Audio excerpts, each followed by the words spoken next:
Well, it's a real treat to be here among you. Thank you again for the invitation to be here. Yes, one of the things that I am, aside from being an Ottawa girl, is a pilgrim. I'm a pilgrim who walked. I walked my first Camino de Santiago back in 2001, the Camino Frances, back before it was the phenomenon that it is today. I did that in June, July of 2001.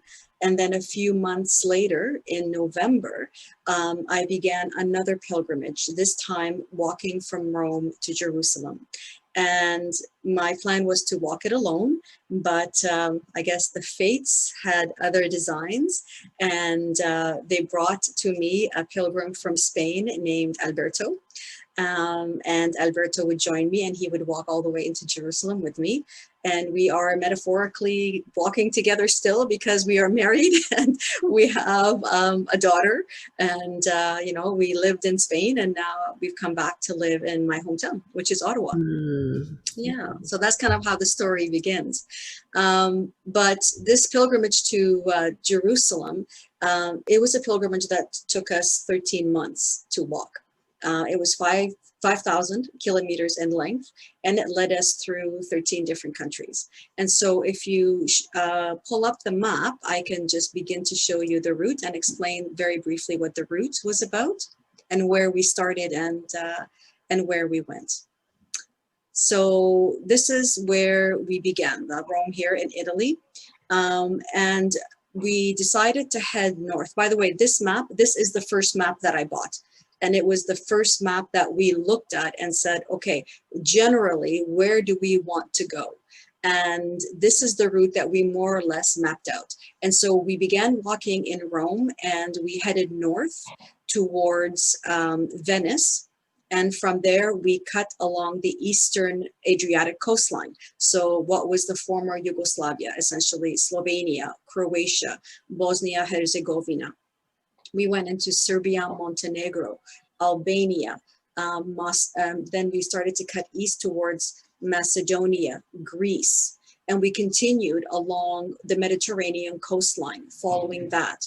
And so that brought us into Turkey. And we made a decision when we arrived in Turkey that we would not go across Turkey, which would be shorter. But shorter also meant longer distances, very long distances without water and without the possibility to stop. And because we were arriving in the summertime, the heat was definitely a factor. And so we decided instead that we would stick to the coastline, which although would take us a lot longer, it really added to our journey. You don't realize how many crevices and twists and turns. It's not a straight line. There are along the coastline. And so it took us 3 months just to get to Antalya, which is this point here. At that point, our 3-month visas expired. And so we had to make a decision. The only way that we could get new visas was to leave the country and come back again. That's what we were told. And so we left and went to Cyprus, which was the nearest country, took a boat back, and then continued walking towards Syria. And this little kind of blip out towards Şanlıurfa was like a little side pilgrimage from our pilgrimage, which we took by bus. Because we had heard that Şanlıurfa in Turkey was the ancient land of Ur, which is where Abraham came from, and many of the prophets. It's actually called the land of prophets. And it was just at a point in our pilgrimage, we had been walking now for almost a year. We felt like everything in us needed to take a break and kind of have our faith renewed in everything that we were doing. And we wanted to walk in that land of faith. And so we took a bus, spent a couple of days there, and then came back. And then continued walking. We walked south through Syria. This was at a time when you could do it. We walked south through Syria. We entered Lebanon. We headed towards the border with Israel. And this border, the Israeli-Lebanese border, was the only border that we could not physically cross on foot because it was closed with landmines, barbed wire. So there was no way for us to physically cross. The only thing that was possible was for us to either, we were told at the border, well, you could walk east over the Lebanese mountains, enter into Jordan, walk all around Jordan, and then enter from that side, from Jordan. But it's like, it's right there. It's like about I don't know, 150 kilometers away.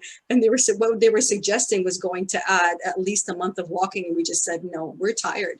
We're tired. We want to cross. And they said, well, the only way then was to fly to Cyprus again. And then we flew from Beirut to Cyprus, Cyprus to Tel Aviv. We took a train to Haifa, which was the northernmost point that we could get to. And then we continued walking from Haifa to Jerusalem. So that was the physical walk. That was the journey that took us 5,000 kilometers, a journey that really in so many ways changed my life and changed the way that I look at the world. And I'm going to just switch out for a moment to see my notes. I'm not sure how I can do that. So let me see what, there they are. There are my notes. So can you see me okay? Are you seeing my notes? Are you seeing me still? We see you. Okay, perfect. Excellent. And so now what I'm going to ask is that after this, the slides are going to run on their own. I will mention that the pictures that you're going to see were taken with my little Kodak 35 millimeter camera. This was long before the time of digital photos where you can take a million pictures and then decide on the ones that you want to keep. We had to buy film in wherever we were, and we never knew if we could find that film. And so every photo that we took was incredibly precious. And so we would never knew if they were going to turn out until we actually developed them. So enjoy these pictures as they go along, and I'll just keep telling the story of this walk. So, Mony, will we hold the questions until the end? Well, sure, but if there's something that you absolutely you feel like asking now, I'd be more than happy to answer it. Okay. Okay. All righty. Well, one of the first questions we get asked is, why did you go from Rome to Jerusalem? Well, there's a story around that. When I was on the Camino, because I had walked the Camino first, this was, as I mentioned, in June, July of 2001. When I was on the Camino, I heard that there are 3 pilgrimages that any individual who is on this path of awakening and personal transformation needs to walk. And the 3 pilgrimages are the Camino, and that pilgrimage is called the Way of the Sword. And it's the place where you battle your fears, and it's the place where you face kind of the darkest demons within you, and you find your courage to continue walking. So that was the Camino, the Way of the Sword. The other pilgrimage that the individual who's on this path of awakening is invited to walk is a path called the Way of the Heart. And that path leads from Canterbury Cathedral in London, England, down to Rome. And on this path, this is where you learn the meaning of love in all of its many dimensions, not just, relationships and human love. And finally, there is another path to walk, and that path leads to Jerusalem. And that path is called the Way of the Soul. And on this journey, you connect with the divine. You connect with your soul's highest purpose, and you learn how to bring that to the world. Now, when I heard that there is a way of the soul that leads to Jerusalem, as soon as I heard that, my heart just jumped. I knew this was the path that I needed to walk. It really felt like a calling to do that. I had just quit my corporate job. My husband of the time had left for someone else, and everything that I had done to play by society's rules had essentially left me unfulfilled and alone.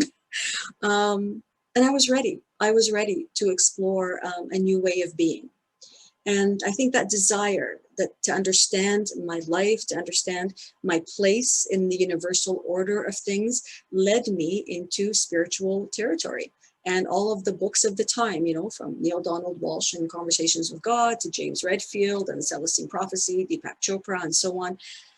And they all were introducing me to a new way of thinking, to a new way of seeing myself and of seeing the world. And it was radical for me at the time. It was radical because it was speaking about the need to surrender and to let go of the need to control and to trusting, not only the path, but to trusting all the invisible forces that are guiding you on this path through intuition, through synchronicities, through omens, through signs.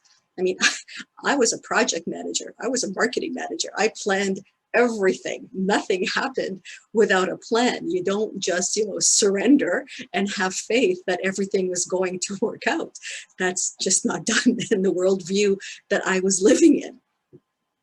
But then, I figured, well, my way of thinking and being had gotten me to where I was. So maybe a new way of approaching life would bring me the peace and the meaning that I was really seeking at that time.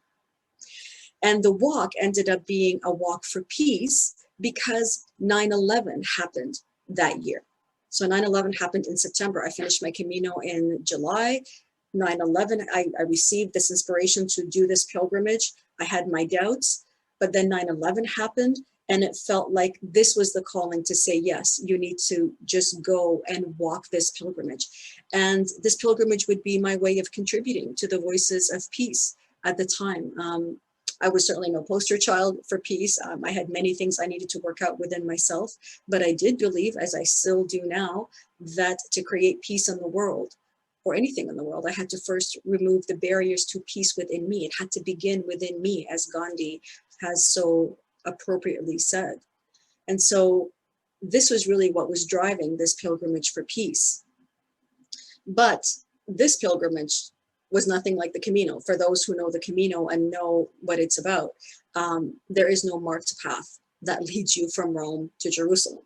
I mean, there are no yellow arrows. There are no pilgrim accommodations or infrastructure of any kind to support the pilgrim. Alberto and I had to make up our own path. We essentially bought maps. As soon as we arrived into the country we were walking through, we would buy the best map that we could, and we would pick a route that would take us off of the busy highways and onto secondary roads, because this was all road walking. We were just walking on the side of the road that's facing traffic so we could see what was coming at us. And we were walking in single file, me in front because I'm shorter, and Alberto behind me. So I could at least see the road ahead. We also had nothing booked in advance. We had no hotels, no reservations of any kind, because we really didn't know where we were going to end up every night. We didn't have sponsors. We didn't have anybody giving us money to do this. I had savings enough to stay in hostels and some pensions, but Alberto didn't.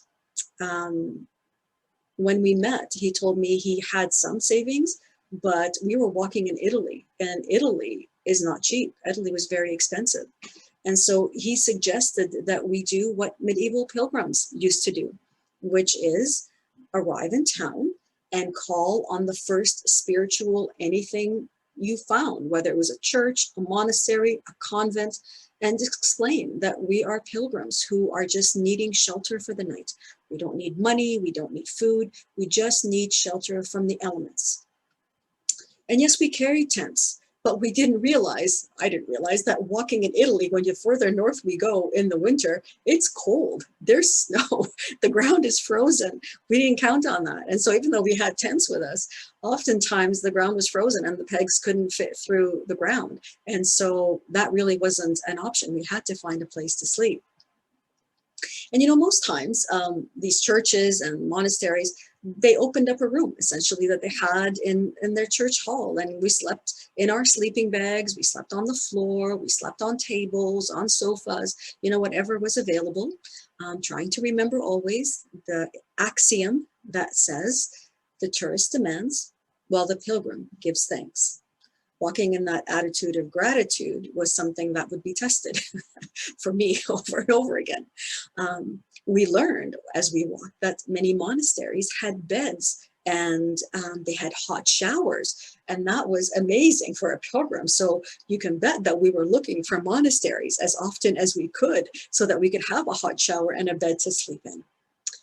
And so many people invited us to sleep in their homes. And they did that often because, for many reasons, but one of the main reasons is that we were carrying signs.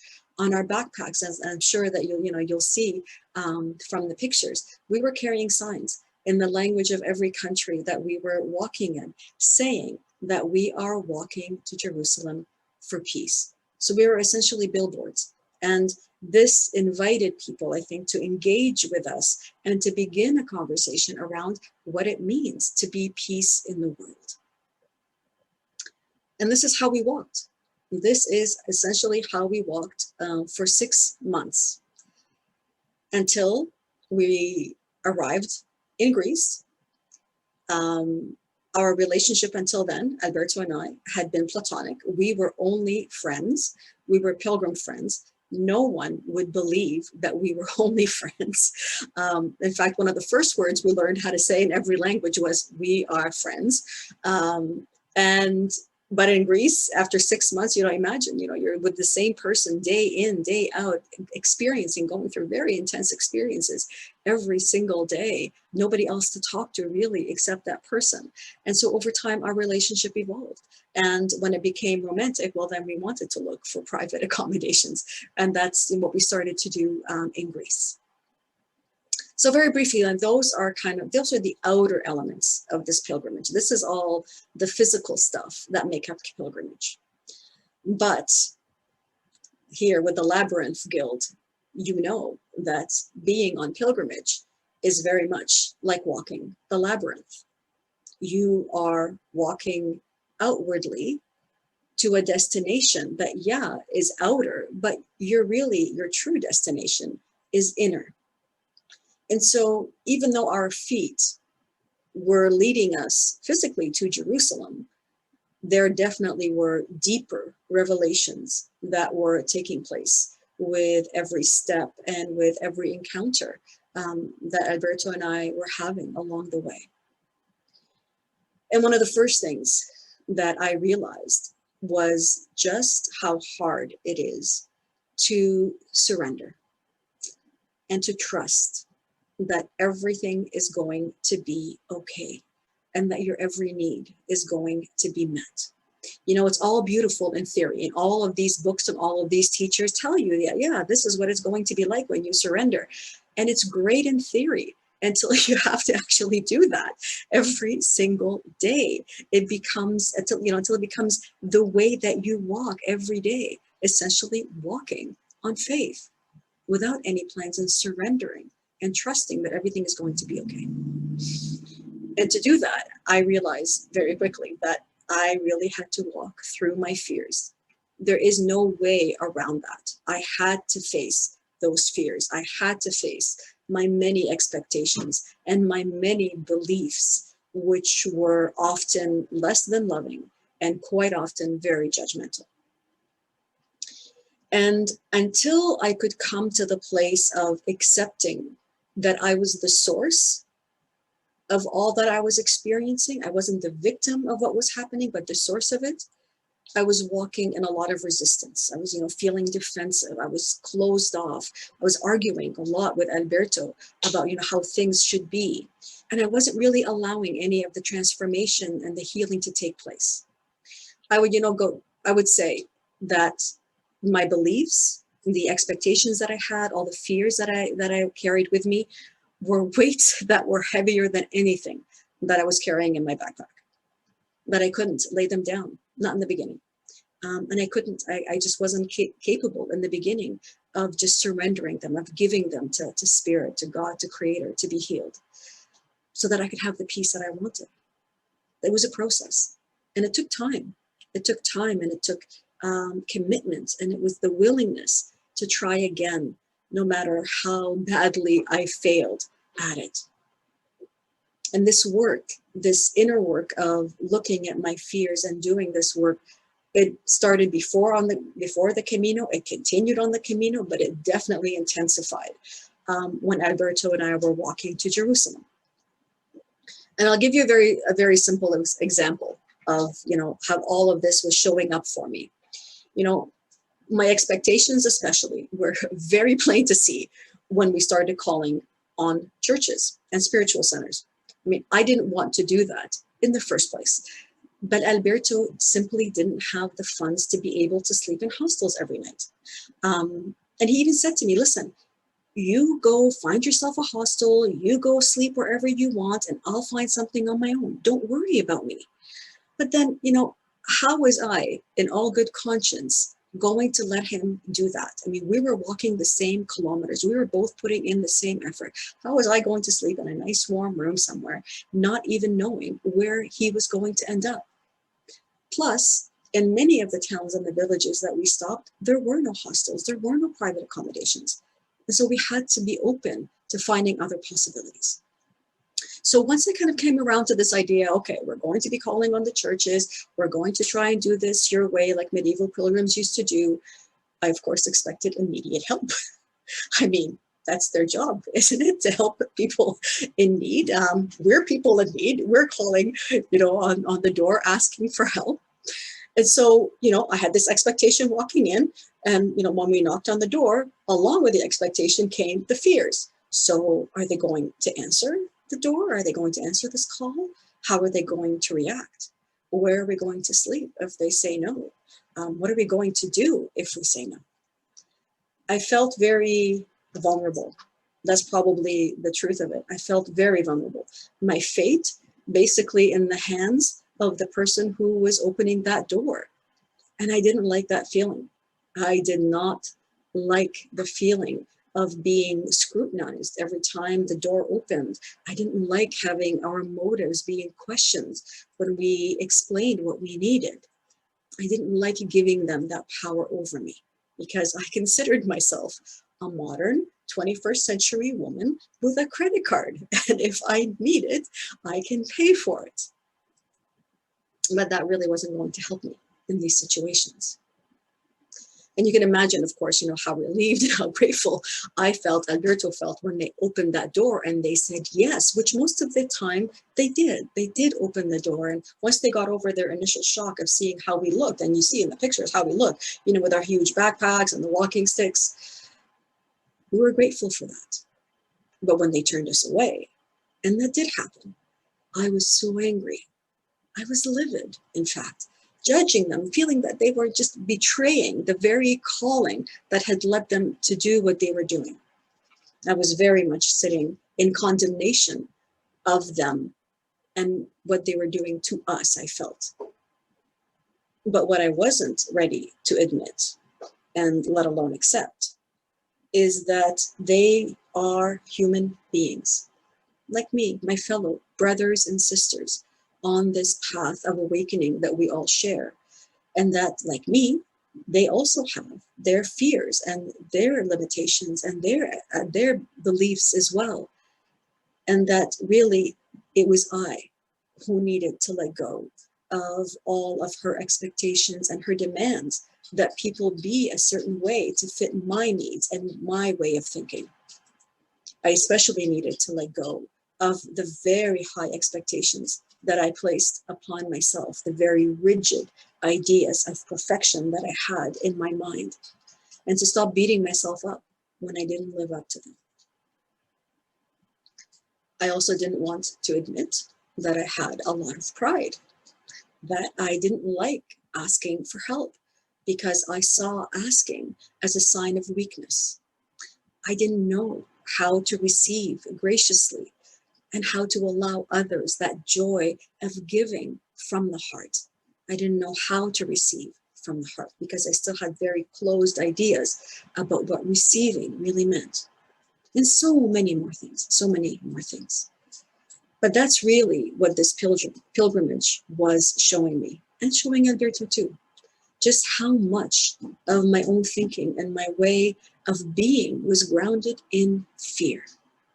And why I needed to be able to lay it down so that love could enter and take its place, so that I could finally have that peace and that lightness of being that I so yearned for. And so while on the one hand, you know, I was seeing all of the fears that I had, I was seeing all of my beliefs playing out right in front of me.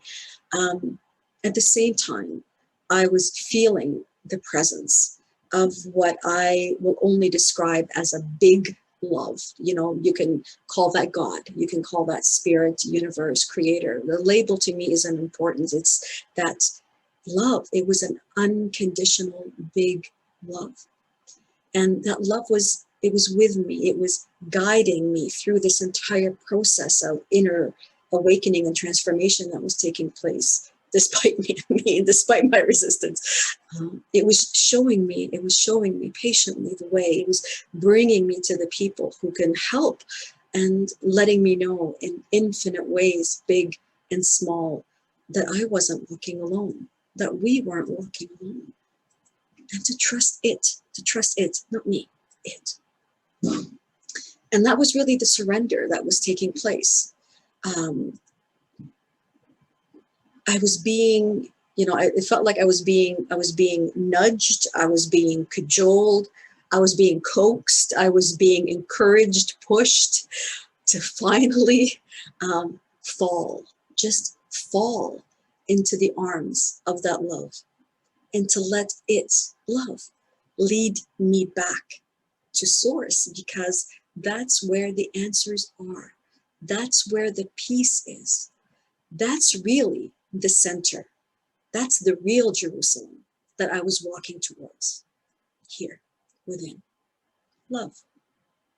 And that love, of course, that peace wasn't in Jerusalem alone. You know, that Jerusalem is with me, it's inside, it's a state of being. And so when I left Jerusalem, of course, all of that came with me back to this life that I lead, being Mony in the world. But the practice remains the same. It's the same practice that I had when we were walking. To stay, to surrender all of the fears, to surrender all of the feelings, of the emotions, the guilt, the everything that's going on. Surrender the thoughts, give them to the one who knows how to take care of them, and receive in their place that peace, that light, that love, and stay there. Hold on to that. Be in that, because that is our natural state of being. And let that, from here, from this place of being, from this state, let that inform any decisions that I take or any actions that I need to do in this world. So that's what my pilgrimage, that's what our pilgrimage was teaching me on the inner path. And of course, the parallels to the labyrinth are obvious. You know, when you're entering the labyrinth and you're having to surrender, you're having to let go of everything. You're having to have patience with the process. When you think you're almost there, and then you're going farther away, and then you're coming back. And the next thing you know, you're in the middle. But the center is really, the heart is where you're headed. This is your true destination, whether it's pilgrimage or whether it's on the labyrinth. And once you're in that place and you stay in that place and you let that nourish you and feed you and fill you, that is then what you're bringing back outside into the world. And that becomes what your offering is to the world. And so I'll stop here. I will leave it here, because I would love to have a conversation with you around, you know, your thoughts about all of this, and any questions that you may have. I have so many stories that I can tell. Each picture is a story, as you can imagine from what you're seeing here. But I'm happy to answer any questions that you may have. Thank you so much for listening.